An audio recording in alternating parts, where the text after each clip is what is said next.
Olá, salve, salve! Estamos aqui em mais uma tarde de DH Fest, um festival realizado pelo Ministério do Turismo, Secretaria Especial da Cultura, Governo do Estado de São Paulo, por meio da Secretaria de Cultura e Economia Criativa, Pardieiro Cultural, Instituto Vladimir Herzog, Sesc São Paulo. Primeiro DH Fest, Festival de Cultura em Direitos Humanos. Estamos aí, né, com conversas, filmes, debates, trocando ideia sobre as temáticas que acercam essa questão dos direitos humanos. A curadoria do DH Fest é assinada por Leandro Pardi na área de música, por Francisco César Filho na área de cinema, e a curadoria dos debates, inclusive esse que a gente vai ver agora, é do Sesc SP e do Instituto Vladimir Herzog. Muito bem, a co-realização é da Criatura Audiovisual, tem parceria de Jornalistas Livres, Mundo Pensante, Projetemos e Ação na Rua SP. O festival é viabilizado através do edital PROAC Expresso, Aldir Blanc, 40-2020. As plataformas digitais parceiras são o Sesc Digital e a Ensaiei TV. E agora a gente vai acompanhar o nosso próximo debate. É uma mesa nesse dia, né, auspicioso, a gente tinha que falar desse assunto, que é um assunto que precisa ser muito debatido. Alguns avanços a gente já teve, mas a gente precisa de muita ideia, muito debate, muita prática, sobretudo, para a gente melhorar a situação das mulheres no Brasil e no mundo todo. A mesa se chama Mulheres e Resistência, Narrativas para Romper Silêncios, com a participação de Conceição Evaristo e Maria Clara Araújo. Quem vai mediar essa mesa é Semayat Oliveira, que é jornalista, escritora e documentarista, formada pela Universidade Metodista de São Paulo e especialista em cultura, educação e relações étnico-raciais pela Escola de Comunicações e Artes da USP. Cofundadora do grupo jornalístico Nós, Mulheres da Periferia, ela atua há 10 anos com foco em criar novos imaginários e narrativas sobre as mulheres brasileiras, a periferia e a população negra. É isso aí, bom debate, boas ideias e vamos que vamos, viva as mulheres desse Brasil e do mundo todo. Olá, olá, gente, boa tarde. Estamos aqui agora reunidas no dia 8 de março, dia que a gente comemora não, né? Que a gente celebra e luta pela justiça, em nome da igualdade, em nome de todas as mulheres. E aqui a gente tem uma bancada de peso para marcar esse dia e nesse festival tão importante. E agradeço a Estrela que acabou de me anunciar aí, acabou de anunciar essa mesa. Estrela Dalva, muito obrigada. E agora a gente vai começar uma mesa muito bonita, muito potente, que eu estou muito emocionada de fazer parte, honrada.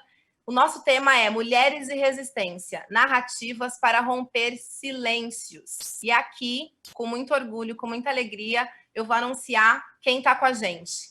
Então, começando por Conceição Evaristo, que é escritora, ficcionista, ensaísta, mestre em literatura brasileira pela PUC Rio de Janeiro, doutora em literatura comparada pela UFF. Sua primeira publicação, de 1990, foi uma série no Cadernos Negros, do grupo Quilomboje.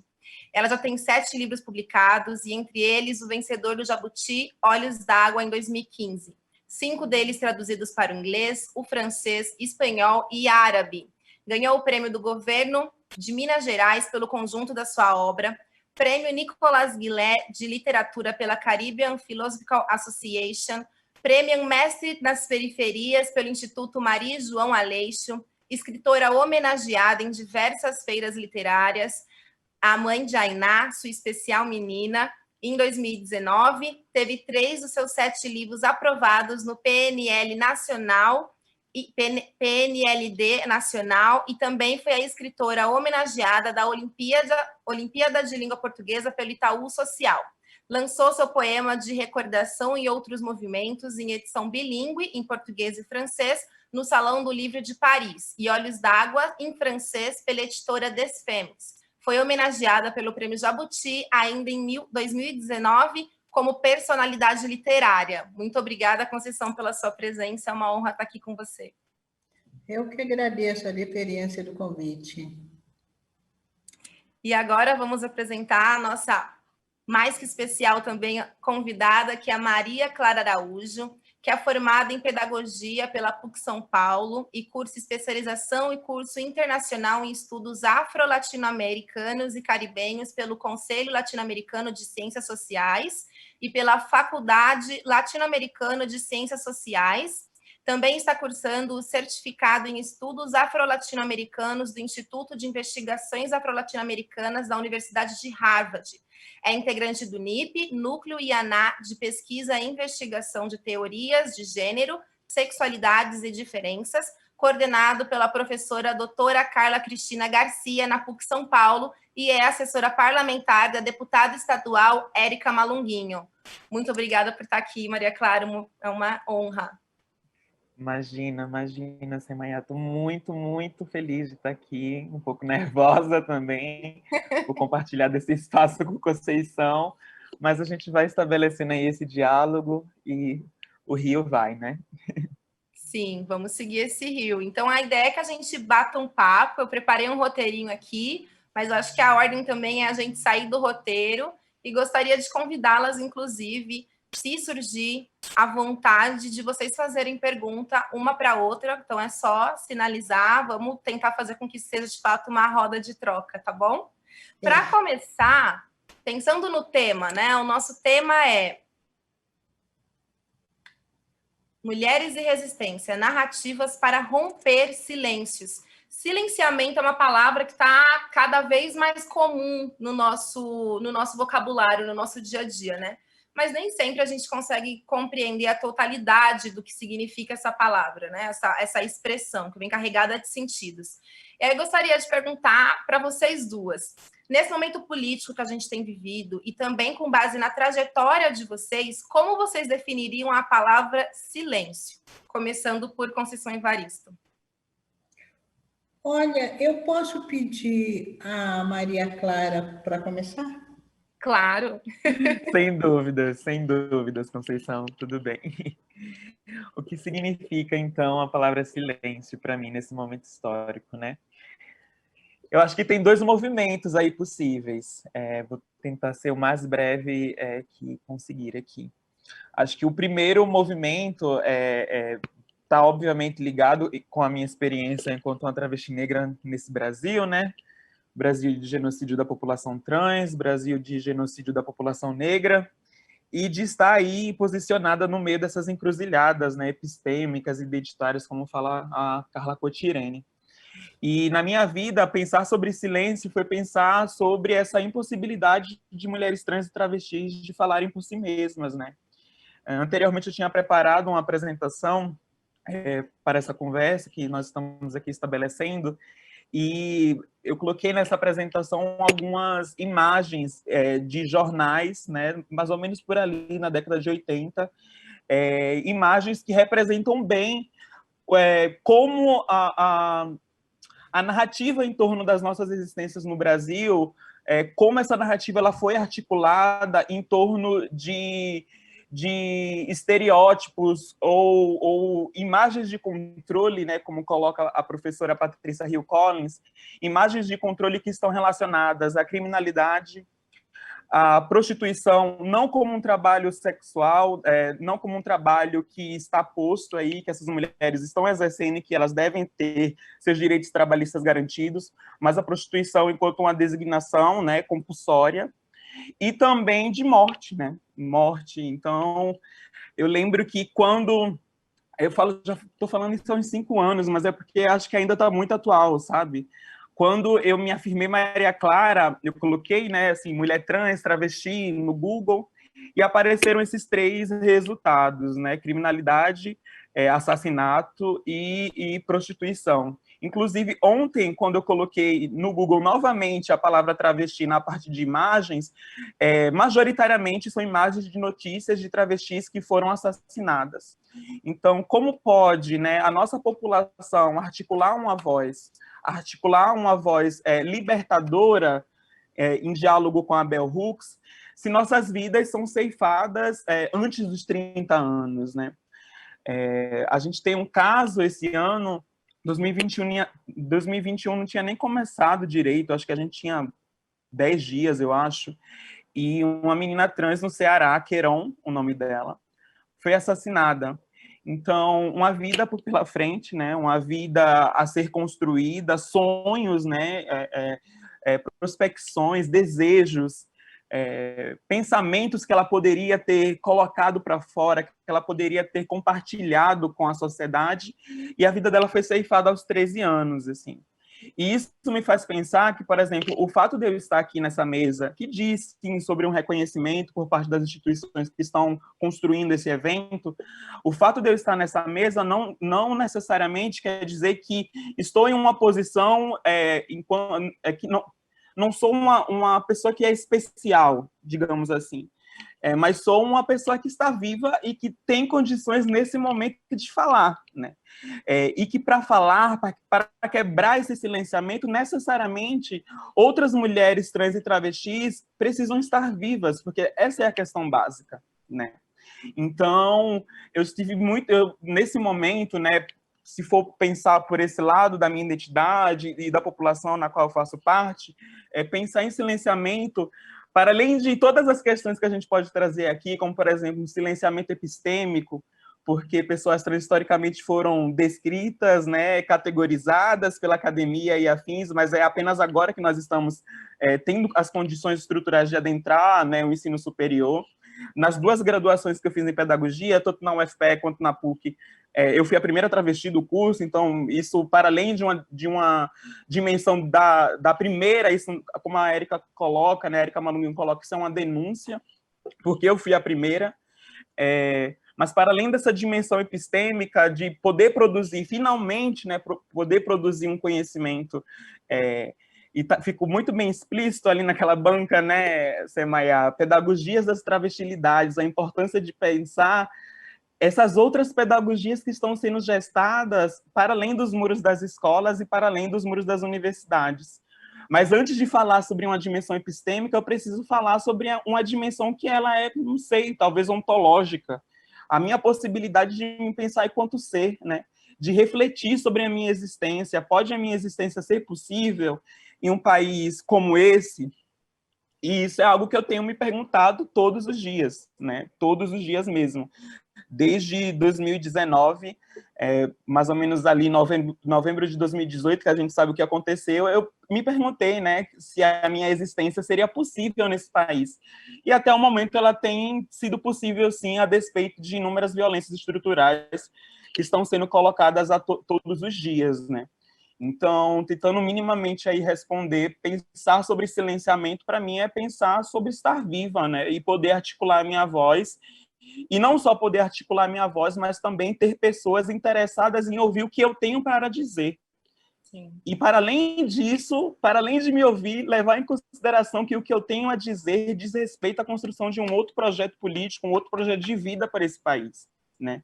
Eu acho que não é uma coincidência que, para muita gente nesse momento, sejam justamente travestis negras, mulheres negras, a referência de uma possibilidade de um novo marco civilizatório para o Brasil, né? Então, acho que vai muito por esse caminho. Massa, muito obrigada, Maria Clara. E tem várias searas aí que a gente ainda vai mergulhar nesse papo, esse lance da institucionalidade e tudo mais, que precisamos te ouvir. Conceição, como definir silêncio? Pois é, eu fico pensando o quanto o silêncio ele é nocivo, mas o quanto também ele pode ser uma tática de defesa.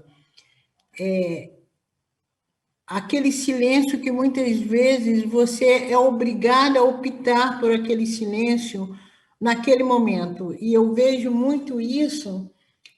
Quantas mulheres que nos antecederam, como essas mulheres, no silêncio da casa das madames, né? Não podendo dar a resposta exata na hora, mas preparando o nosso caminho, né?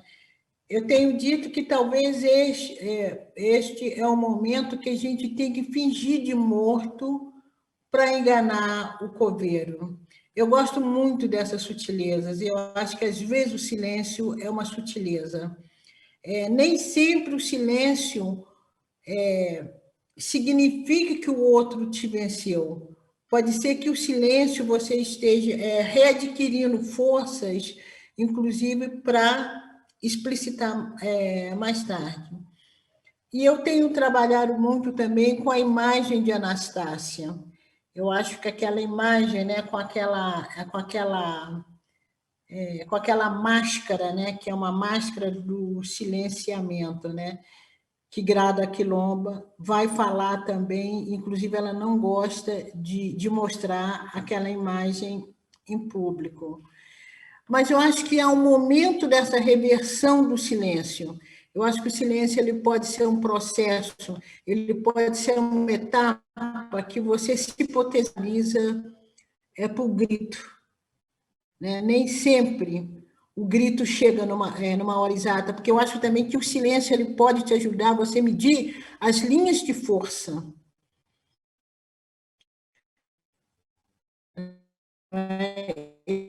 Eu vou usar uma imagem. O corpo, quando ele recua no jogo da capoeira, ele não está abandonando a luta. Ele recua, ele se potencializa e, quando ele volta, ele pega o outro de surpresa. Então, eu penso o silêncio também um pouco assim, né? Às vezes você cala para se potencializar, para depois, quando você dizer, você colocar toda a sua potência. E aí, na imagem de Anastácia, quando eu vejo aquela máscara, né? Aquela máscara que não só impede assim, quem está, né, com aquela máscara é impedido de falar, como é impedido também de comer, né? Quer dizer, tendo mais tampa a sua boca, que é o seu órgão. E aí eu penso muito bem como depois essa imagem de Anastácia, que é aquela marcha sufocante, como aquilo se transforma. Queria falar? Pensei que você quisesse falar alguma coisa. Não, desculpa te interromper. É só porque a conexão, eu acho, deu uma falhada agora e interferiu um pouco na sua fala. Eu acho que é uma fala tão essencial. Você estava falando que a máscara tanto impede de falar, como gostaria que você voltasse desse ponto para a gente não perder. Tá, legal. A máscara de Anastácia, ela tanto impede de falar como impede de comer, né? De alimentar. Então, quer dizer, é um silêncio que enfraquece, é um silêncio que mata. Mas, simbolicamente, uma coisa que me impressiona muito, eu também tenho dito muito por isso, como o silêncio de Anastácia se reverteu em grito. Né? Eu acho assim, o que Anastácia representa, como Anastácia foi apropriada, inclusive, pelo movimento negro, né? Como Anastácia ela se coloca, pela fé popular, ela colocada num outro lugar. Né? Por um lado, nós temos, para os cristãos, para os católicos, Nossa Senhora, que simboliza a mãe da humanidade, e, por outro lado, tem Anastácia, que simboliza a mãe do povo negro, a mãe do povo preto, né? E quando essa imagem de Anastácia, que é uma imagem que evoca silêncio, que evoca silenciamento, que é o pior, porque o silêncio você pode escolher, o silenciamento não, o silenciamento é imposto, né? E dela, aliás, é uma imagem que evoca o silenciamento. E como esse silenciamento, metaforicamente, se transforma em grito. Quando a Anastácia passa, por exemplo, a ser louvada numa escola de samba, não há nada mais efusivo, né? Quando a Anastácia é símbolo de mulheres negras que cantam o rap, quando a Anastácia vira filme, né? E interpretada pela ópera, que também não é qualquer atriz. Então, eu acho assim, essa possibilidade de reverter o silenciamento em grito, aliás, a Maria Clara também, né, quando hoje as mulheres trans podem se dizer, mas houve um tempo de silenciamento. Então, eu acho que o silêncio ele pode ser uma etapa dentro do silenciamento, mas uma etapa de preparação para o grito. Né? Eu acho que é preciso saber dizer, você tem que escolher, né, o momento. Né? Eu acho que você pode usar a força do silêncio para se potencializar para a luta. Nossa, sim, essencial, né? Porque e a gente está vivendo um momento em que a gente está passando um pouco por isso, né? A gente não está em silêncio, mas a gente está num momento de auto-organização muito forte, em que, né, a gente até procura de alguma forma fazer as estratégias ali, né? Como a gente pode na Muquia, porque o revide há de chegar. Então, nossa. Eu fico pensando. Bom, depois eu continuo. Vai para outra pergunta, depois eu continuo. Tá bom. Então, vou fazer uma pergunta agora para Maria Clara. Maria Clara, eu lembro que o encontro que eu tive com você, também num evento que envolveu o Instituto Vladimir Herzog, você usou a Audre Lorde como uma de suas referências, né? Quando você fala de romper o silêncio. Não é isso? E aí, eu separei um trechinho aqui de um ensaio dela, que é sobre a transformação do silêncio em linguagem em ação. E aí, nesse ensaio, ela fala muito sobre como, quando ela sentiu o medo da morte, ela se perguntou, estou deixando de dizer alguma coisa? E aí o trechinho diz assim, quais são as palavras que você ainda não tem? O que você precisa dizer? Quais são as tiranias que você engole dia após dia e tenta tomar para si até adoecer e morrer por causa delas, ainda em silêncio? Para algumas de vocês que aqui estão hoje, talvez eu seja a expressão de um dos seus medos, porque sou mulher, sou negra, sou lésbica, porque sou quem sou, uma poeta negra guerreira fazendo o meu trabalho.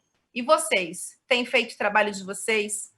E aí eu gostaria de te perguntar quais foram as vozes que você encontrou no caminho que foram essenciais para que você estivesse ocupando este lugar de exposição, né? Que te contribuiu para que você rompesse, quiçá, um medo, se ele existiu, desse lugar que você ocupa hoje? Vamos lá, né? Eu acho que tem momentos diferentes aí nessa trajetória de poucos anos, né? Nesse irmão, eu fiz 25, mas... Sim, mas levando em consideração que eu me afirmei Maria aos 16, vai fazer 10 anos já, né? Quase. Então, tem uma trajetória aí, enquanto Maria Clara, construída, e levando em consideração que muitas meninas não estão realmente chegando aos 25, para mim já é muito motivo de comemorar mesmo, e de garantir que outras de nós também possam, né, ter seus 25 anos, seus 30, 40, 50 e afins, né? Por isso que também mando um beijo aqui para Neon Cunha, porque ela nos mostra que é possível, né? Então, quais vozes, né, contribuíram para essa minha trajetória? Eu acho que tem uma voz em um momento que foi essencial para mim, que foi talvez uma primeira entrevista assim de uma mulher trans em rede nacional, falando por si mesma, né? Que foi uma entrevista para Leati na TV aberta, que é uma entrevista que marca talvez a vida de muitas meninas, porque foi talvez o primeiro momento que a televisão brasileira tratou sobre a experiência de mulheres trans ou travestis de uma forma que não era estigmatizante. E a Leia, ela teve a possibilidade de articular sobre a própria existência dela. Então, eu me lembro de ser, enfim, uma jovenzinha, olhar aquela entrevista, escutar o que a Leia estava falando e pensar, poxa, ela está discorrendo sobre uma experiência que é muito similar à minha, né? E daí pula para esse momento que eu pesquisei no Google, que eu coloquei anteriormente, e vi aqueles resultados.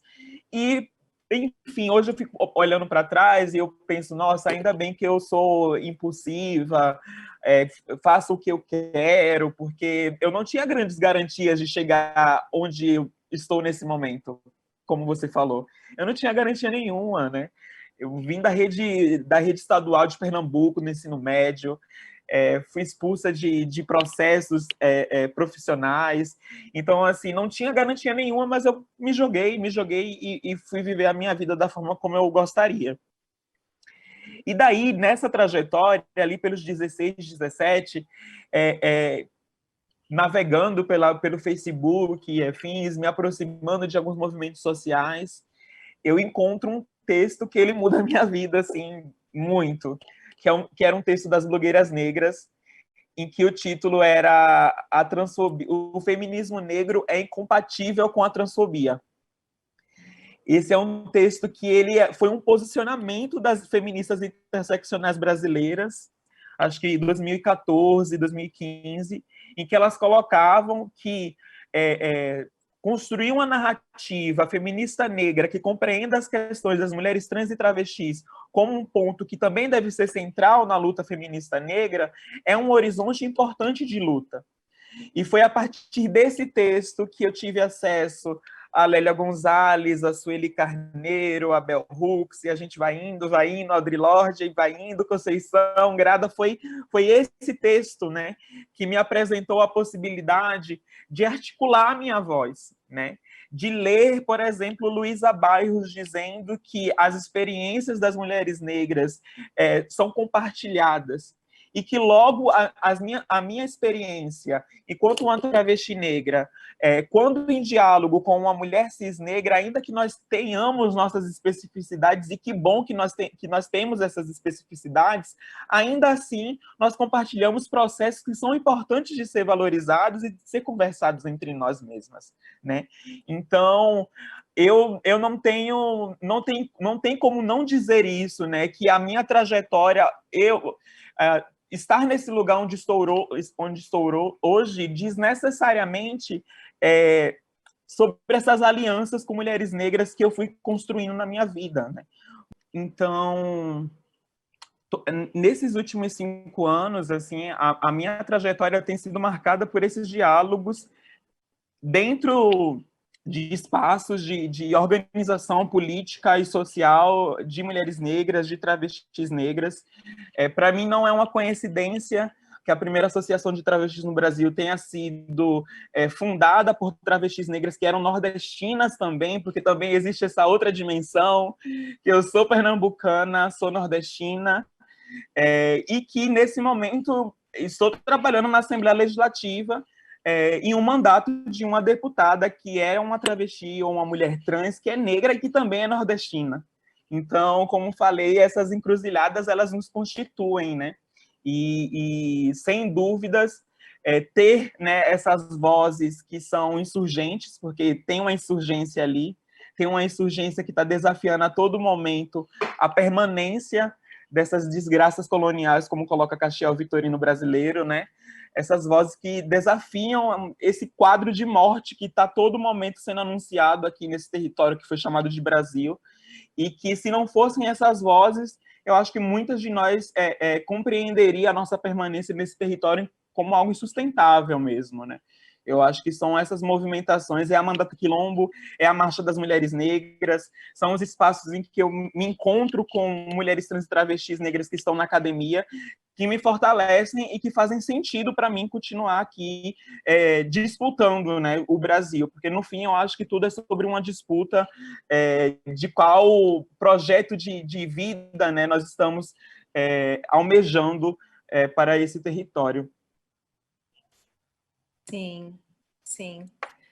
Conceição, eu vou te fazer uma pergunta, mas se quiser retomar um pouco o que você estava falando antes, que eu acho que veio um impulso aí a decisão é sua.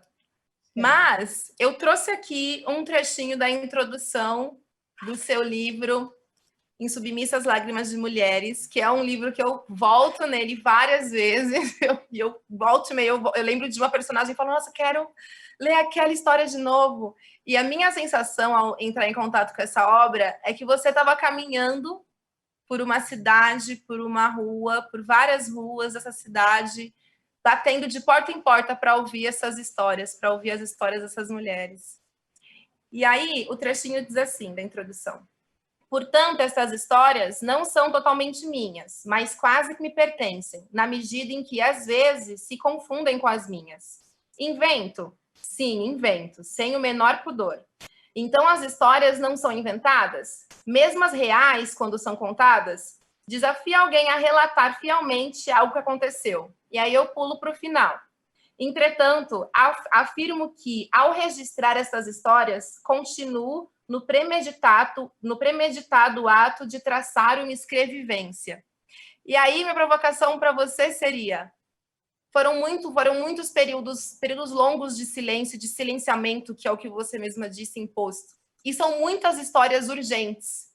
Da onde vem a sua colheita e como definir a urgência das histórias que precisam ser contadas? Olha, a minha colheita, ela vem muito da vida, né? Eu acho que a ficção, ela não surge do nada, né? Aliás, há um poeta angolano, um escritor angolano, eu gosto sempre de citar mulheres, mas o Pepe Tela falou e eu achei assim ótimo, né? Não escreve ficção quem não conhece a realidade. Eu acho que, para mim, isso uma afirmação segura. Então, esse processo criativo, ele talvez por isso que cada leitor, homens, mulheres, crianças, se encontram tanto, porque é realmente uma ficção comprometida com a vida. E ela é de tal forma comprometida com a vida que as pessoas leem esses Submissas Lágrimas de Mulheres e acreditam que eu saí buscando essas histórias. Eu não saí buscando essas histórias. São histórias armazenadas, muitas dessas histórias são histórias realmente de pessoas que me contaram essas histórias, mulheres que passaram por essa situação e me deram um mote para a criação dessa ficção. E acho que mais do que nunca essa ficção ela tem que fluir, né? Ela tem que fluir. Essas histórias que foram silenciadas, porque aí não foi uma escolha do silêncio, né? Essas histórias que foram silenciadas, elas têm de ser ditas, né? Elas têm de ser escritas. Eu, às vezes, vejo as pessoas me contam determinadas histórias, eu falo, você já escreveu? Porque são memórias que não podem ficar perdidas. Essas memórias, elas não podem ser vítimas de um silenciamento, né? Eu acho que esse silenciamento ele tem que ser rompido. E aí eu não queria usar o termo entusiasmada, não entusiasmada, mas eu estou convocada por tudo que você está falando, Maria Clara. Tá? Eu estou me sentindo muito convocada. Eu acho que agora eu vou até sair um pouco da temática. Mas eu gosto muito de estar com vocês mais jovens, porque se nas culturas africanas a pessoa mais velha é aquela que tem experiência para contar, os mais novos potencializam os mais velhos. Então, vocês me potencializam. E quando eu vejo, Maria Clara, você tão segura no que você lê, você tão segura nas teorias que você vai apropriando de mulheres, de teóricas negras, como a Érica Malunguinho também, eu gosto muito de falar com a Érica Malunguinho, eu sempre penso que as nossas teorias, elas nascem das experiências dessas mulheres que padeceram do silenciamento. São essas mulheres que no dia a dia, né, no cotidiano, nos permitiram essa criação dessa teoria, né? E aí, eu não sei se eu conto um fato agora, se eu passo para outra, se eu espero outra pergunta, que eu não quero... Não, vai que vai. Pode contar. Por favor. Então, a minha mãe está viva, com 98 anos. Minha mãe e minha tia, a minha tia já faleceu, ela contava que, mais ou menos, eu calculo que seja mais ou menos na época dos anos 30, mulheres negras aqui naquela região que tem o aeroporto de Belo Horizonte e o aeroporto de Confins. Essas mulheres que vinham de trabalho na roça, porque elas tinham essa experiência das avós que trabalharam ainda durante o processo de escravização, essas mulheres sabiam também trabalhar na roça, plantar e colher e coisa e tal. Após 88, alguns fazendeiros começam a negar o trabalho a essas mulheres porque não acreditam na produtividade dessas mulheres. O que essas mulheres fazem? Elas se ajuntam e começam a trabalhar em mutirão. Então, em mutirão, elas aram a terra, elas distribuem a semente, elas colhem, elas colhiam, elas armazenam e tudo. Quando os fazendeiros percebem que o trabalho das mulheres rende tanto quanto o trabalho dos homens, ou rende muito mais que o trabalho dos homens, os fazendeiros passam a contratar o trabalho dessas mulheres novamente. A história do feminismo no Brasil não tem uma linha sobre isso. Essas mulheres não construíram teoria, né? Não escreveram essas histórias, mas eram mulheres que, através do silêncio, articularam modos de enfrentar o poder local.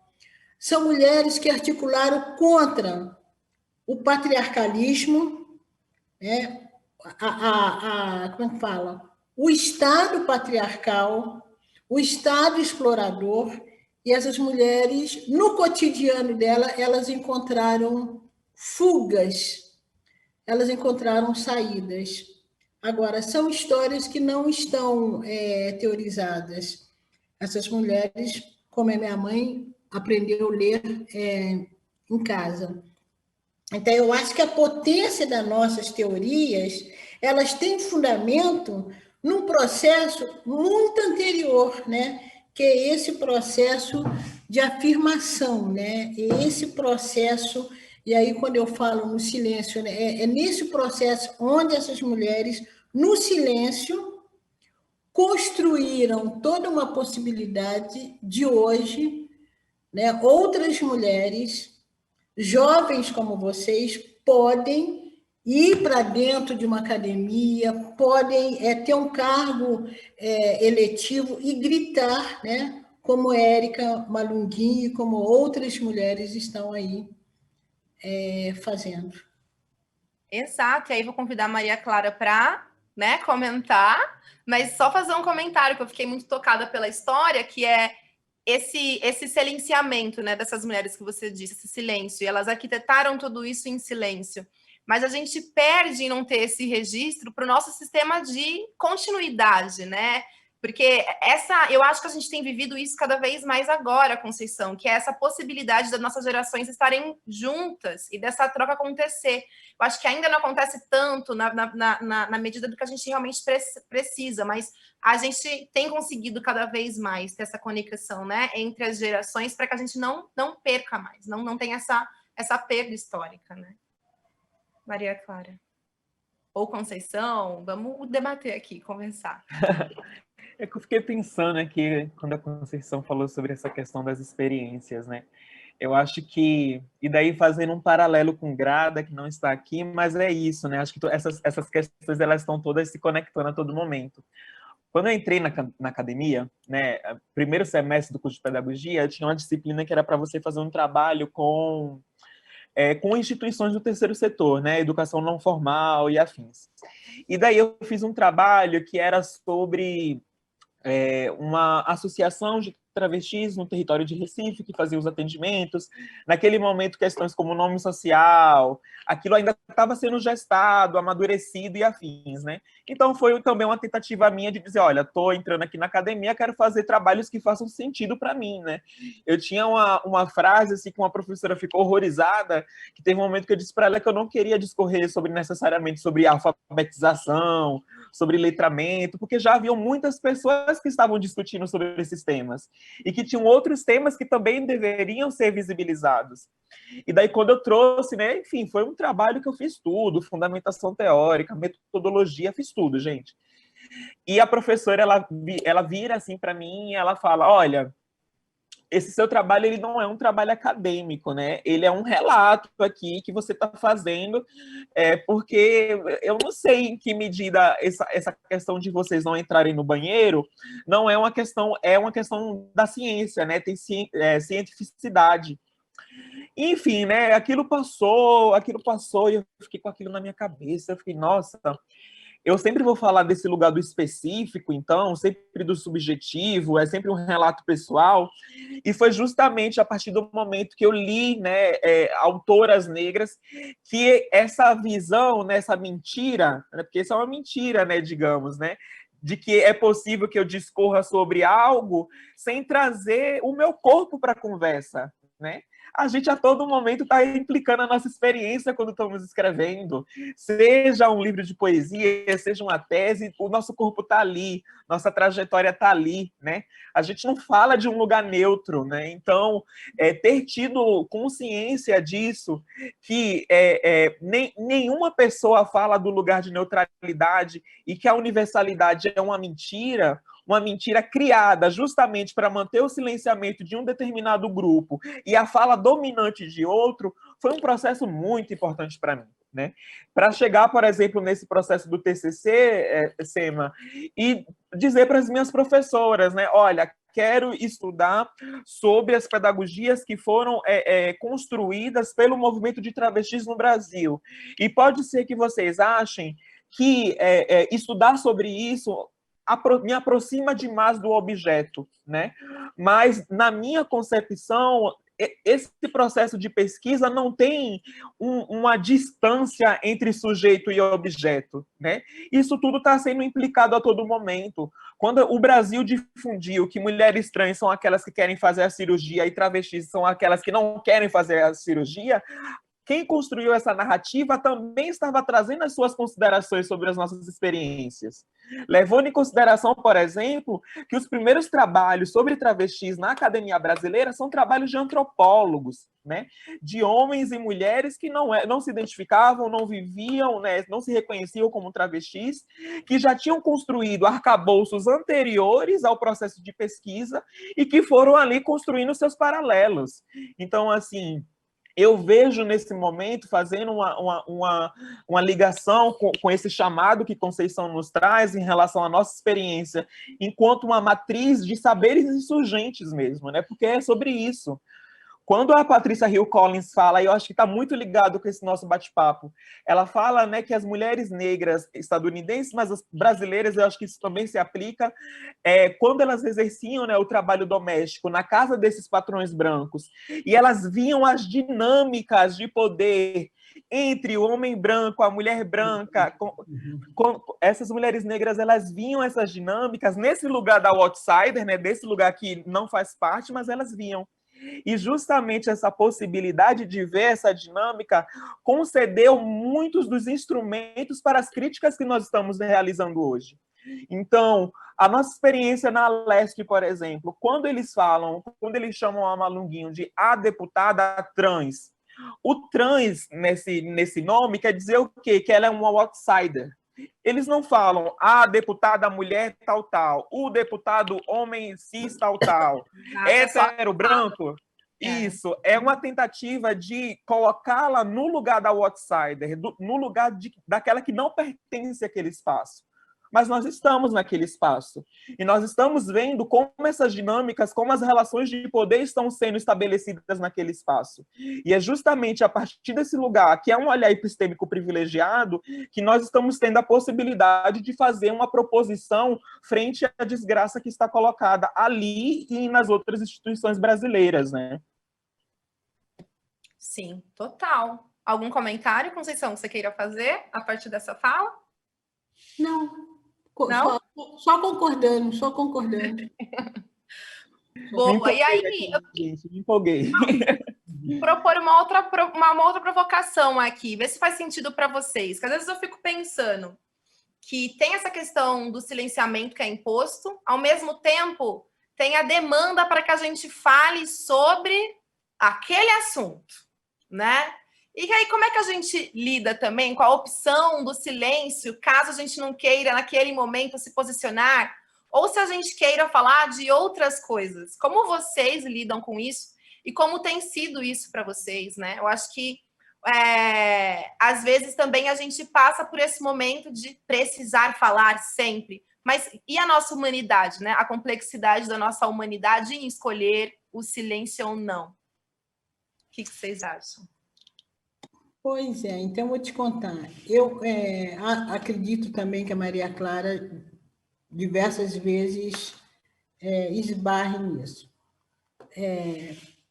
Uma coisa que me dá uma gastura, né, um termo bem mineiro, né, me dá uma gastura, um certo nervosismo, é quando eu chego em determinados lugares, e não são poucos lugares, que me chamam, por exemplo, para falar de literatura ou do meu processo criativo, aí eu vou para isso, né? E como a minha literatura é uma literatura pautada na vivência, numa vivência coletiva, muito coletiva, e as pessoas pensam também que é uma vivência estritamente individual, aí eu chego lá, as pessoas falam, ou me fazem pergunta para eu dizer da condição da mulher negra na sociedade brasileira. Tipo assim.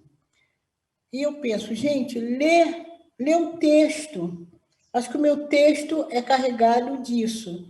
Então, a gente fica assim, mais ou menos obrigada, ou é mais ou menos eleita, para falar sobre determinados temas. E aí eu vou repetir que é a Flávia de Oliveira. Não, a gente quer falar sobre batom, quer falar sobre o sapato alto que você comprou ali, né? Como é que está o seu cabelo, mas não te colocam também numa coroa, numa forca, né? Você tem que falar só sobre aquilo. Mas eu ainda vejo uma outra questão, porque em muito desses espaços, ou em muitas dessas situações, você é cobrada para falar, cobrada no sentido, te pedem para falar, como se você sempre tivesse de estar dando aula, de estar ensinando de graça. Né? Então, aí vem aquelas sinhazinhas arrependidas, ou aqueles senhorzinhos arrependidos, te convidam para um evento tal, que você olha um público, não vê nada de alguém que tem alguma coisa a ver contigo, aí você fala, você vê a emoção das pessoas, as pessoas choram, as pessoas te acham assim o máximo, e você olha para um público e tem a impressão e tem a seguinte impressão, gastei a minha energia à toa. Então, a Ludmila, né, que me assessora, às vezes eu estou assim, cansadíssima, e sou convidada para uma feira do livro no município de São Gonçalo, perto de Niterói, que era um município que não tinha, até bem pouco tempo, uma biblioteca pública. No dia anterior, eu tinha chegado do Salão de Livro de Paris. Eu estava cansadíssima, arrasada. Eu falei, Ludmila, eu vou. Como eu vou para o Salão de Livro de Paris, que foi muito bom e coisa e tal, e não vou para São Gonçalo, aonde eu sou necessária. Então, tem isso também. Não só te colocarem numa camisa de força, como também, em muitos espaços, você é chamada para legitimar o trabalho de determinadas pessoas, entende? Porque pôs lá uma mulher negra, eu, então, que fujo ao padrão, como é que fala? Normal, sua mulher, ao padrão que se espera, né? Sua mulher negra, com uma certa idade. Então, às vezes você é um tipo assim de amostragem para dizer que determinadas pessoas, determinadas instituições estão com um discurso muito progressista, ou então estão, como é que fala, te favorecendo um lugar. Isso é muito cansativo, porque, mais uma vez, também vem a questão da exploração do teu corpo, da tua imagem, do teu trabalho, do teu conhecimento. Sim. E cansa, né, Conceição? Cansa muito. E ainda acham que você tem que ser grata, né? Porque quando quando você não aceita, ainda tem essa também, né? Quando você não aceita, algumas pessoas, alguns espaços se colocam assim, mas como que não aceitou? E não contando também que muito dessas instituições também não tem prolabore, eu não incomodo, eu não sou mercenária, mas a gente precisa de dinheiro Lógico. para viver. E tem mais uma coisa também. O que eles vão pagar para Conceição Evaristo, quando pagam, não é o que eles vão pagar, não vou citar nome de outras escritoras aqui, mas não vão pagar para determinadas escritoras, pelo menos as escritoras brancas que já estão com seus caminhos sedimentados. Ainda tem essa questão também. Exatamente. Então a gente se sente cansado por. Eu imagino, né? Toda a sua trajetória, todo esse cansaço que a gente sente, e ainda a gente precisa sobreviver. Assim, qual é a ideia de que a gente vai oferecer, que você, a escritora que você é, a ficcionista que você é, vai oferecer seu tempo, e às vezes a gente tem dificuldade, né? Até hoje, assim, é uma questão ainda geracional, que eu vejo a juventude aí, eu tô com 32, tem gente mais nova que eu que já tá vindo com o pé na porta, mas a gente ainda tem dificuldade de cobrar e de sair desse lugar. E isso é muito, muito complexo. A gente fica mais... Não. Eu falei muito sobre isso, assim, especificamente numa parte que é a tentativa de fazer com que a gente ande em círculo. Porque se a gente fica respondendo a mesma pergunta no espaço de 30, 50, quer entender qual é a situação da mulher negra na sociedade brasileira, tem um texto de Lélia Gonzalez em 80, na década de 80, discorrendo sobre isso, né?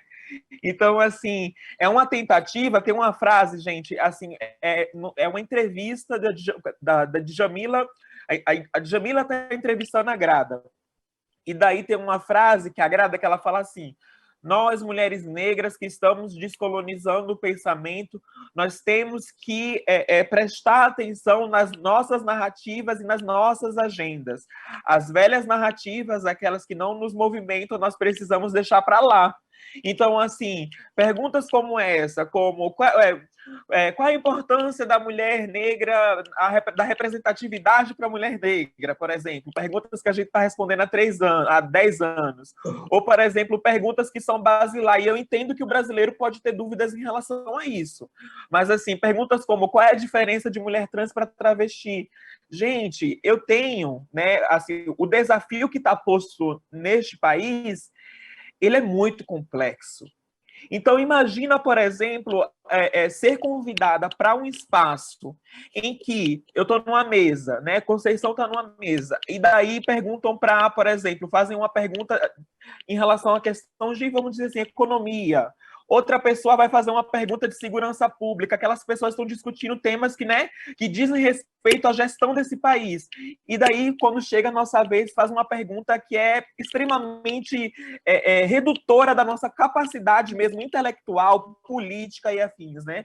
Então, assim, eu acho que essas perguntas que estão sendo refeitas para as nossas populações há 20, 30, 50 anos, elas têm como questão basilar mesmo essa imobilidade. Porque se eu fico respondendo a mesma pergunta, a que veio antes de mim respondeu essa pergunta, eu respondo essa pergunta, a que vem depois responde essa pergunta, a gente não consegue, né, se movimentar. A gente não consegue ir para sair desse ponto aqui e ir para esse ponto aqui, ainda que eu não acredite em linearidades. Mas, assim, eu tenho muito isso, assim, e eu literalmente tenho saído pela tangente, às vezes, assim. Faz uma pergunta... Ah, Maria, qual a diferença disso para disso? Aí eu começo, não, porque a importância de se pensar sobre o currículo escolar, sobre o currículo, eu vou para outro assunto. vou para outro assunto, assim, porque... Mete o louco, né? Vou para outro assunto, assim, porque tem perguntas que não são minhas, né? Tem fetiches, porque tem fetiche no meio também, tem fetiche. Tem fetiches que não são meus, né? E eu não quero ficar satisfazendo o fetiche de outras pessoas, muitas vezes fetiches por desgraças nas nossas vidas, né? Que parece que existe também um prazer aí, algo para se pensar aí na psicanálise, não sei, de ficar ouvindo essas histórias de dor, né? De sofrimento. E eu não quero. Tem uma parte da minha vida que é marcada pela dor, pelo sofrimento, sim, mas eu não me resumo a isso. E é importante que nas nossas falas que nós possamos, como diz a Bell Hooks, se mover para além da dor, né? Exatamente. E isso também é uma técnica de silenciamento. Você limitar a resposta do outro, você não se preparar para aquele encontro. Às vezes é muito, eu sei que é uma pergunta clichê, mas o público precisa ouvir. Cara, não, o público tem que saber levar o debate também, cara. Você ouvir uma coisa que tu não entendeu, tu vai para casa, tu pesquisa, entendeu? Agora, quem tá aí para perguntar, também tem que se preparar, né? Tem que ler os livros da Conceição, tem que ler os artigos da Maria Clara e tem que fazer perguntas, né, gente? Porque senão chama para falar, mas silencia, limita. Né? Nesse sentido, Maria Clara, quando você diz, sim, sua vida já teve dor, ou tem dor, mas a gente não quer falar só disso, antes não me incomodava, não, mas agora começa, já há um tempo, começa muito a incomodar. Aliás, depende muito também da situação e de quem fala. Por exemplo, se eu vou numa escola pública na periferia, eu acho interessante uma criança daquela saber que eu nasci e criei numa favela. Faz sentido você dizer isso para a criança. Agora, toda apresentação minha tem que dizer, nasceu numa favela em Belo Horizonte, não sei o quê, não sei o quê, não sei o quê, né? Eu me lembro quando o Itaú Social fez fez uma exposição, aliás, belíssima, lá em São Paulo. Não foi na Flip, não foi comentando essa exposição, não, mas na Flip, né? Conceição Evaristo, não, da favela à Flip. Então, dá a impressão que eu estava na favela e voei, literalmente voei, né? Para a feira literária, né? De Paraty. Então, em determinados lugares, quando você fala de fetiche, determinados lugares, você marcar, nossa, mas uma mulher negra da favela. Não é? Então, isso já transforma também no fetiche, né? As pessoas precisam escutar essa história. Eu tenho que explicar que milagre é esse que aconteceu na minha vida, né? Que é o fetiche da superação, né? E aí reforça justamente o discurso da meritocracia. Exatamente. E aí a gente anda em círculos, como disse Maria Clara Araújo.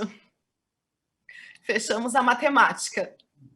Então, eu proponho agora que a gente fale um pouco sobre como vocês estão nesse período de pandemia, quais são as urgências de vocês nesse momento, quais são as criações que estão surgindo, o que vocês querem fazer, sobre o que vocês gostariam de falar. Como vocês estão? Tá. Quem começa, Maria Eu Clara? Posso começar, Conceição. Aí logo depois você já emenda. Como eu estou nesse momento, gente, é difícil, né? É difícil, assim, por exemplo, no meu caso, né? Enquanto uma pessoa que está trabalhando no Legislativo aqui em São Paulo, o trabalho não parou, inclusive aumentou, né? Porque, enfim, a gente está no meio de uma crise de tantos níveis, né? Crise ética, humanitária, sanitária, enfim, são tantas crises, assim. Então, o trabalho aumentou muito. Mas, ao mesmo tempo, eu também tenho nesse momento me preparado, né, para adentrar uma pós-graduação. Eu, por mais com todas as contradições, né, e complexidades da academia, eu me sinto confortável nesse espaço porque eu sou educadora e eu gosto de estar em espaço de troca de ideias, eu gosto de estar em um espaço que me propicia, né, olhar o mundo a partir de uma outra lente, de um outro prisma, né? Então, eu acho que sem isso, se eu não tivesse tido esse encontro na minha vida, né, com o processo educativo, um processo educativo que faz sentido, um processo educativo que desperta tesão, porque tesão é importante, né, para que a gente siga, né, na vida, eu estaria muito perdida, né, nesse momento. Então, mesmo a despeito, né, da Covid e de todos os desdobramentos aí que essa política de morte que está instaurada no Brasil nesse momento está se desdobrando, ainda assim eu acho que eu tenho encontrado muito sentido para mim quando eu me meto para ler mesmo, para estudar e para entender. Eu falei para Neon que eu estava num momento de muita dúvida. Eu tô com dúvidas, assim, dúvidas imensas, assim. Dúvidas se quando a gente fala sobre uma saída, se é saída mesmo. Aí eu vejo a conversa de Conceição com o Jota Mombassa, e a Jota, ela tem isso pelo fim, né? Ela, em diálogo com a Denise Ferreira, ela não pensa saída, ela não pensa alternativa. A Jota, ela pensa o fim. E o que é pensar o fim também, né? O que encarna a gente pensar o fim do que está posto para que seja talvez um recomeço de alguma outra coisa, não sei. Então, eu estou muito nesse momento das dúvidas, né? Eu acho que a dúvida também é importante, porque o conflito, ele é um instrumento político-pedagógico. Se não tem conflito, não tem movimentação. Então, eu estou nesse momento de conflito interno, né, de reflexões mesmo comigo mesma sobre qual é a contribuição que eu, né, posso dar nos processos que estou inserida nesse momento. Pois é, Maria Clara, mas quando você tem conflito aos 25, 27, aos 30 e poucos anos, aos 40 anos, é uma coisa, mas quando você tem conflitos aos 73, 74, é um conflitão mesmo, tá? É babado, né, Conceição? É babado. É o babado. A pandemia, a quarentena, isso tudo, eu tenho falado, às vezes as pessoas pensam que eu estou brincando, mas eu não estou brincando. Foi alguma coisa que me atravessou muito, né? E me atravessa muito, por dentro e por fora, me atravessa mesmo. Eu fui atravessada por isso tudo. E fui atravessada pelo seguinte, talvez, na primeira vez na vida, contudo, outros processos que eu já vivi, um dos processos que foi muito doloroso é quando meu marido morreu de repente, dar conta da minha filha, que vai completar 40 anos, que é uma menina, né? Ela é uma menina, a Iná é uma menina, ela tem uma outra pertença a um mundo diferente, totalmente diferente do nosso, mas como eu vivi isso tudo mais ou menos não tão mal, eu tinha muita certeza da minha potência. Então, eu me lembro que aos 70 anos, para mim, não fazia diferença. A primeira coisa que a pandemia me jogou é que eu sou uma pessoa vulnerável. Eu me descobri que eu sou idosa quando começaram a dizer que o vírus, as pessoas mais velhas ou as pessoas velhas estavam mais vulneráveis aos vírus. Então, aliás, agora em março, né, faz um ano que eu voltei de um evento de São Paulo, nós fizemos 3, que bonita, eu também tenho uma, tá? Que lindo, eu também tenho 2. Nós voltamos de um... Gato tem 7 vidas, né? Eu quero ter muito mais. Que nós voltamos de um evento em São Paulo e eu entrei realmente de quarentena. Então, fiquei realmente... Até outubro eu fiquei no Rio de Janeiro, de outubro para cá, minha mãe completou 98 anos, eu vim para Belo Horizonte e continuo de quarentena. Então, a pandemia, ela me jogou isso na cara, né? Ela me jogou, inclusive, a minha finitude. Aí eu volto a conversa com o Mombassa. me jogou na cara a minha finitude. Né? Eu sabia que eu tinha 70 anos, mas 70 anos não é nada. Entende? Eu saía e fazia milhões de coisas. Então, lidar com essa finitude, te jogaram na cara, e jogaram na cara por um processo de adoecimento que poderia ser de uma outra forma, né? E a gente sabe muito bem essa outra forma, que é justamente todo esse descaso da saúde pública, essa impossibilidade das pessoas, porque era muito interessante, como é muito interessante falar, fique em casa. Eu posso ficar em casa, né? Estou aposentada como professora de 1ª a 4ª, mas dá para sobreviver, eu posso ficar em casa. Tem pessoas da minha família que não podem ficar em casa. Entende? Então, isso tudo mexeu muito comigo, mexeu muito mesmo. Nos 4 ou 5 primeiros meses, eu fiquei muito mal, não tinha condição de trabalho, não tinha condição de escrita. Depois eu comecei a sumir em algumas lives, né? E aí o trabalho foi aumentando também. Alguns eu cumpria porque eu já tinha me comprometido. Mais recentemente, eu começo a escrever novamente, né? Eu que queria tanto ficar, porque eu tenho romance, tem livro de contos, tem ensaios que eu quero produzir, tem leitura de uma galera bem jovem que está escrevendo agora e que eu quero ler justamente para produzir um livro de ensaio, mas isso tudo foi e está sendo muito difícil. Entende? E também porque eu sou uma pessoa que eu sempre saí,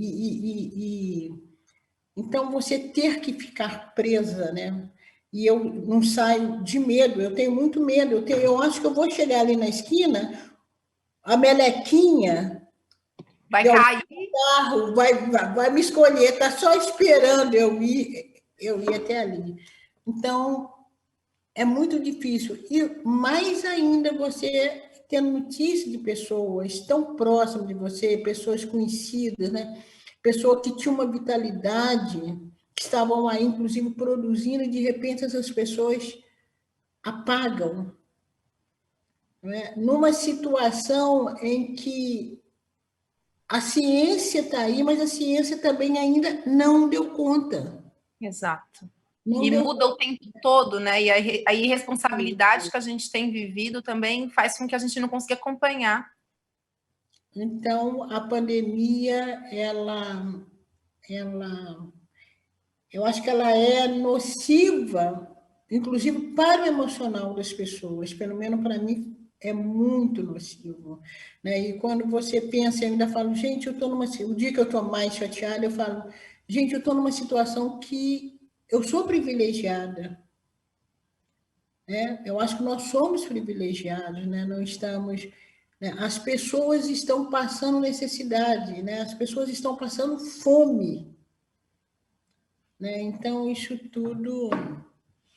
e aí, por um lado, você vê, né, autoridades, quem teria... Não precisa da pessoa ser Deus para resolver as coisas, mas eu acho que tem um planejamento aí, que é um planejamento que, de certa forma, ele dá vazão, né? Ele permite um processo de eugenia que já está implantado, né, na história de determinados povos, na história de determinados grupos, há muito tempo.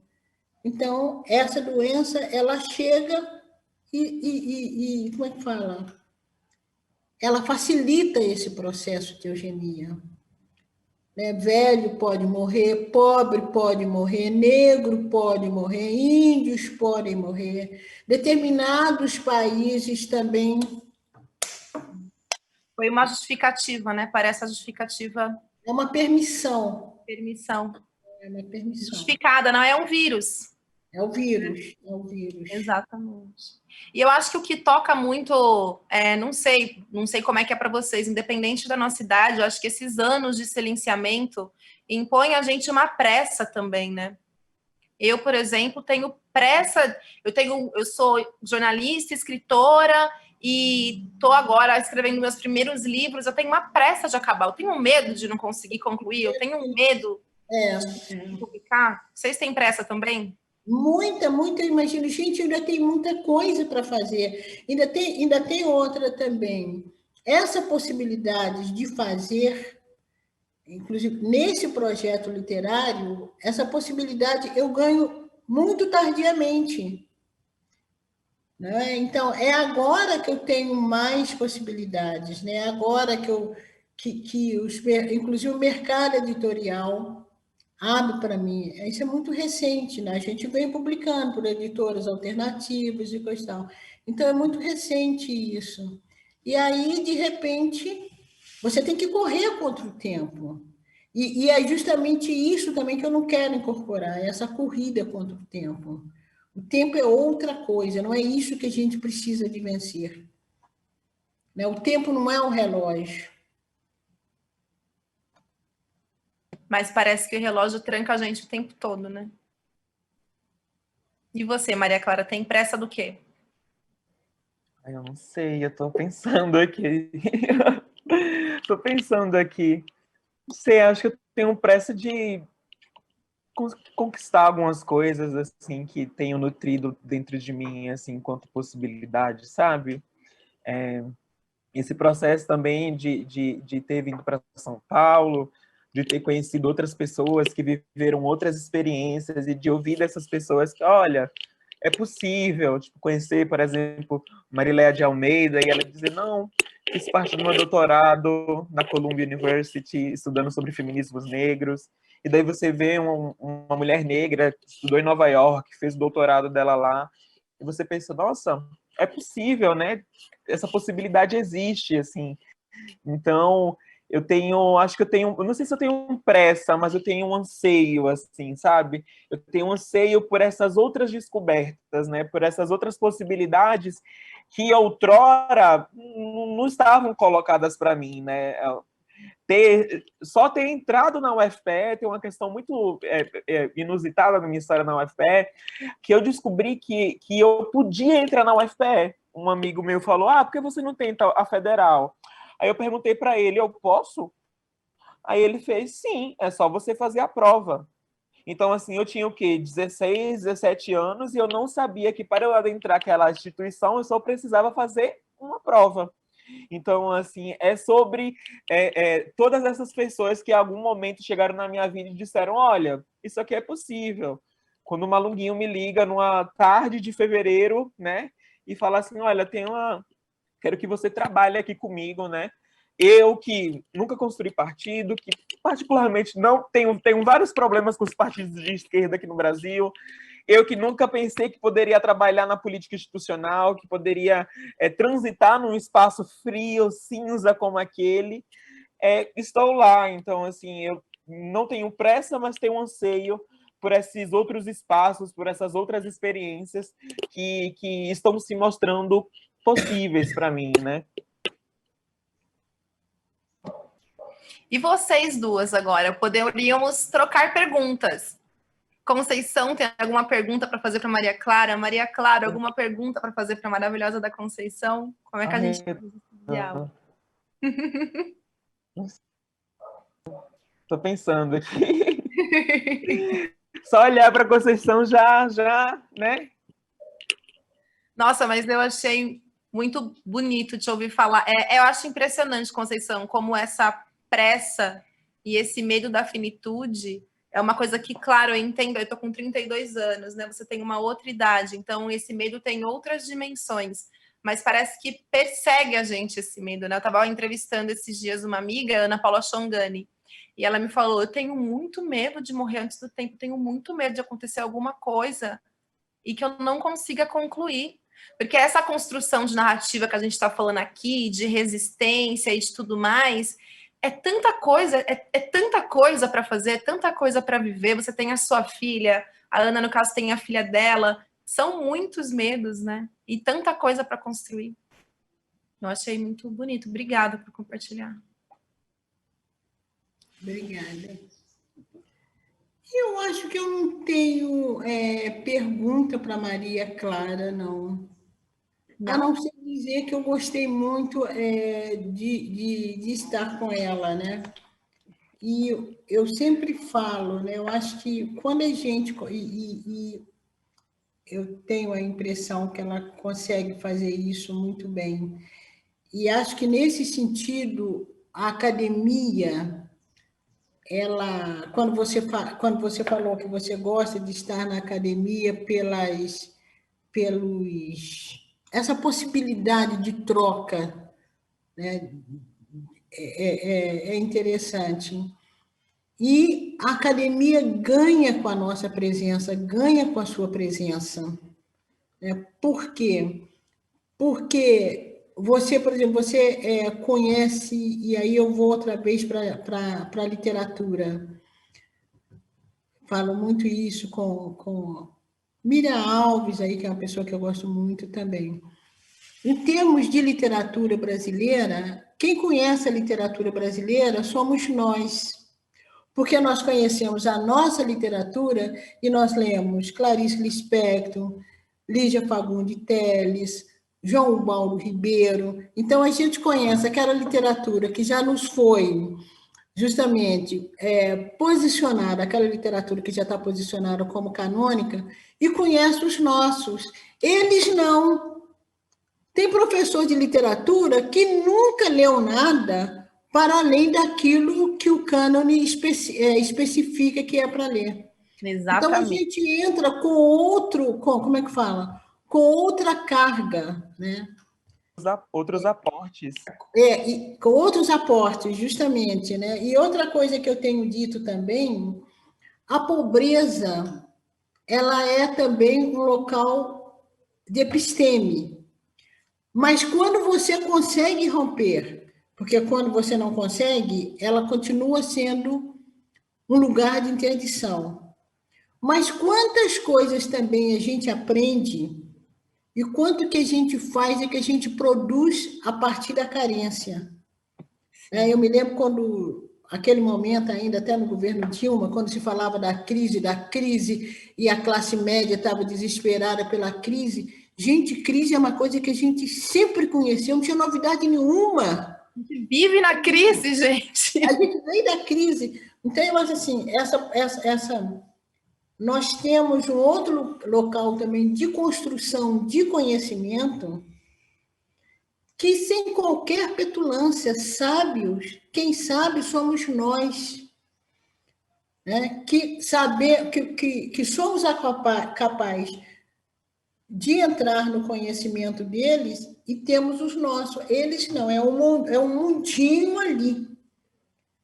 Então, era isso que eu queria falar para a Maria Clara, né? Que bom que a academia te tenha lá, porque somos nós que vamos quebrar, entende? Com o lugar único, né? Nós que apontamos para ele o perigo de uma história única, o perigo de um conhecimento único. E escoa, né? Eu vi que você estava hoje de manhã, ou quando Conceição, num festival, né, de literatura, na Feira de Literatura Suburbana na Bahia, não é? Não lembro a sigla exata agora. Mas é isso, né? Como o conhecimento de Maria Clara, o conhecimento de Conceição Evaristo, também chega no que a gente autogestiona, autocria, para chegar nas periferias também, né? É essa academia que se aproxima, essa literatura que está interessada nesses outros espaços também. Maria Clara, você ia falar alguma coisa? Eu falei em cima? Não, imagina, mano. Eu tô muito contemplada mesmo, porque nesse processo aí sei lá, de academia, né?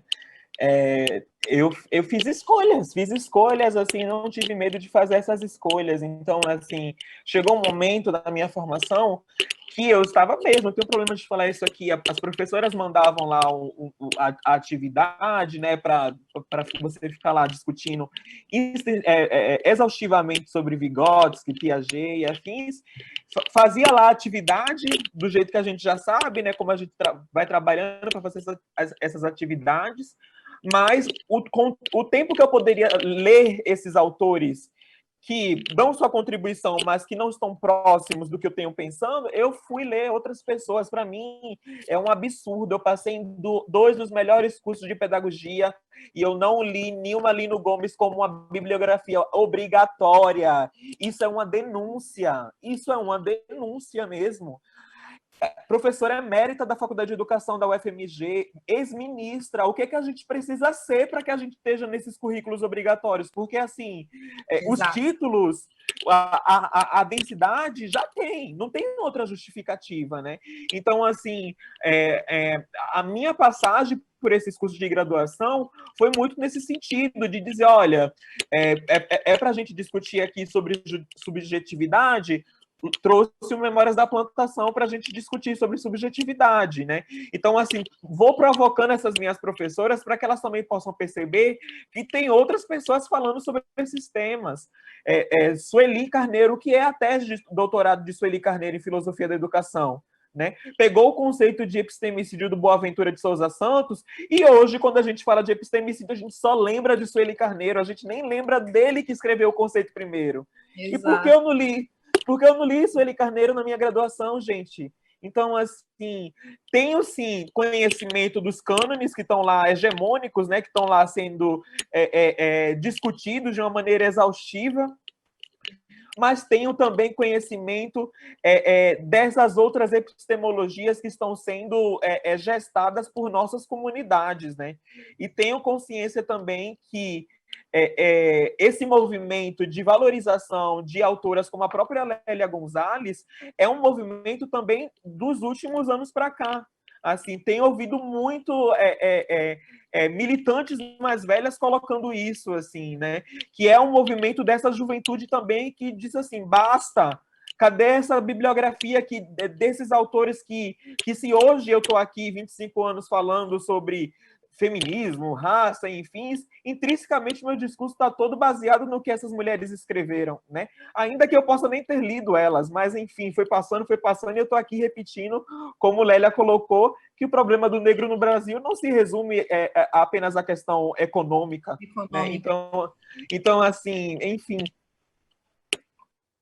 Arrasou, gente. Estamos chegando no final. Ia fazer a última derradeira para a gente para as considerações, mas que delícia, que papo, voou.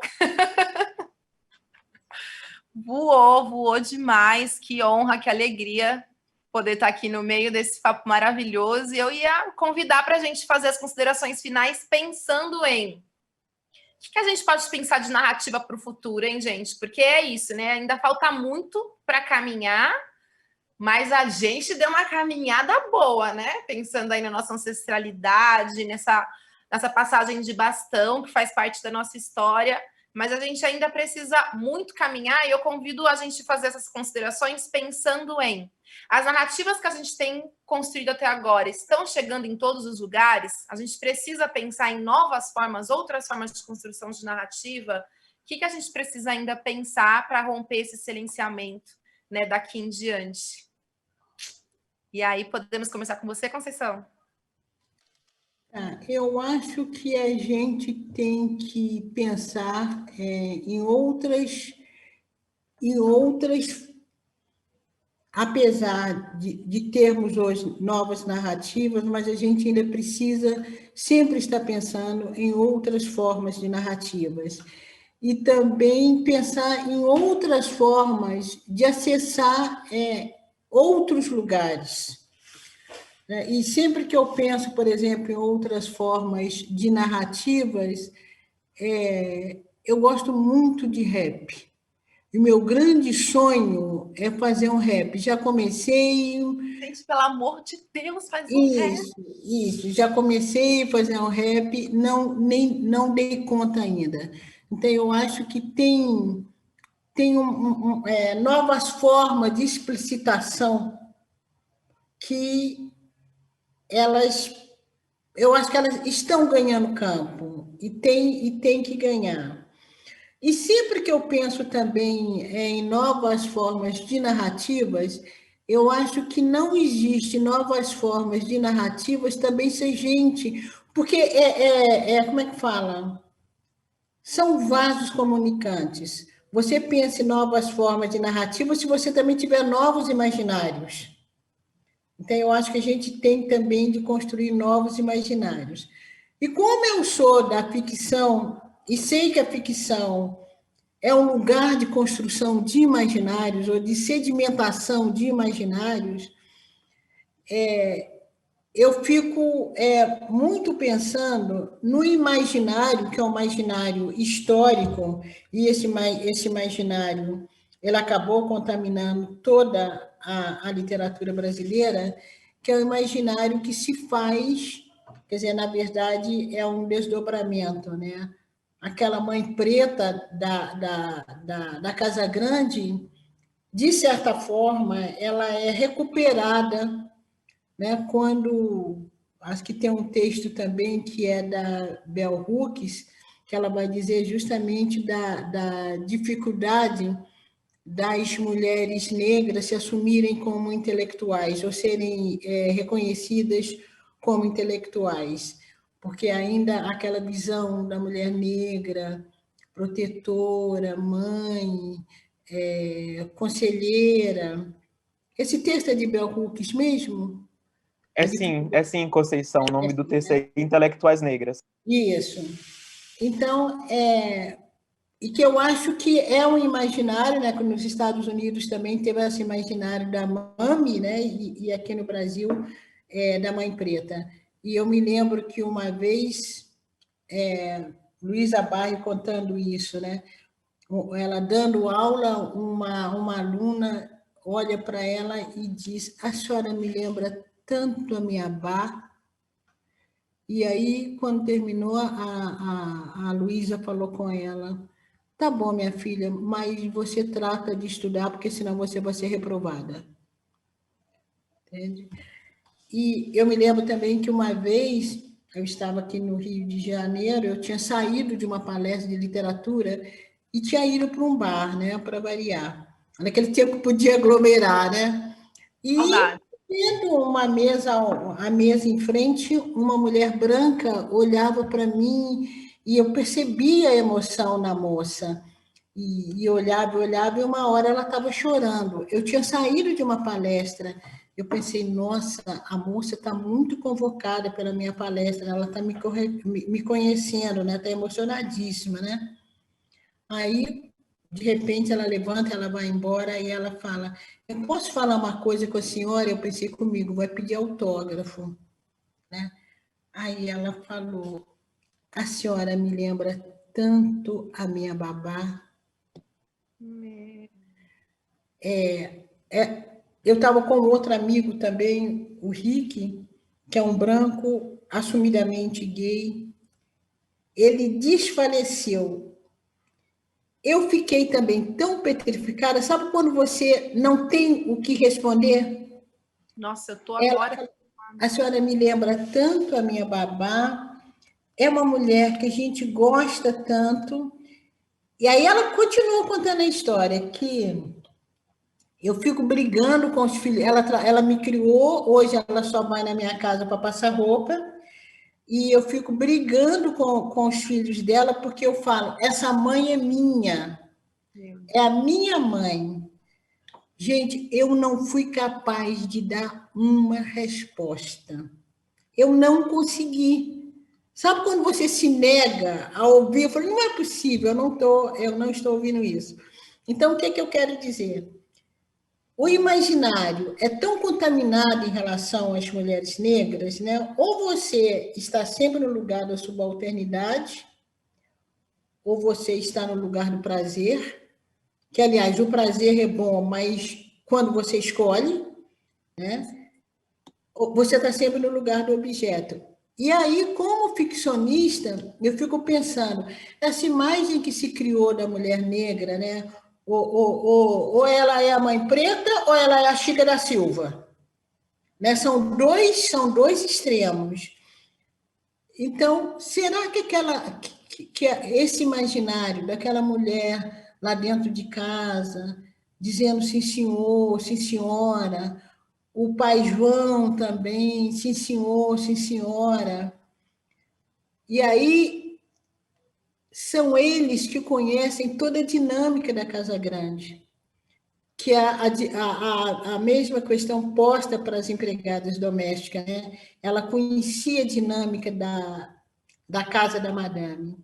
Então, eu fico sempre trabalhando no imaginário que essa mãe preta, esse pai João, tão dócil, tão obediente, ele sabia quando o fazendeiro ia sair para comprar uma nova carga de sujeito para escravizar, ele tinha toda a dinâmica da Casa Grande. Então, ele, através de um silenciamento imposto, quando que ele rompia esse silenciamento?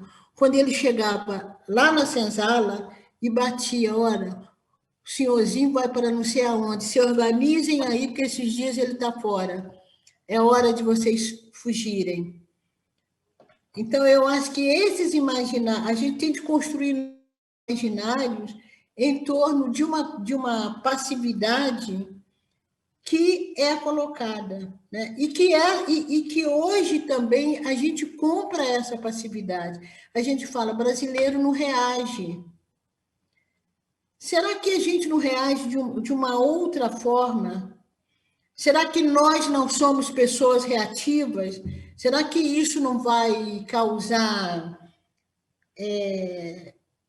será que isso não vai marcar uma luta futura? Eu acho que a gente caminha lentamente, mas a gente caminha. Quer dizer, quando pessoas, Maria Clara, quando você fala hoje de Lélia Gonzalez, de Beatriz Nascimento, de Helena Teodoro, de Abdias do Nascimento, né, de Solano Trindade na poesia, de Maria Firmina dos Reis, de Carolina Maria de Jesus, eu acho que essa luta, ela, apesar da gente não querer viver nesse tempo linear, mas esse tempo espiralado, essa dinâmica, ela existe. Se não existisse, gente, todos nós estávamos mortos nesse país. Todos nós. Essa dinâmica, ela existiu de alguma forma.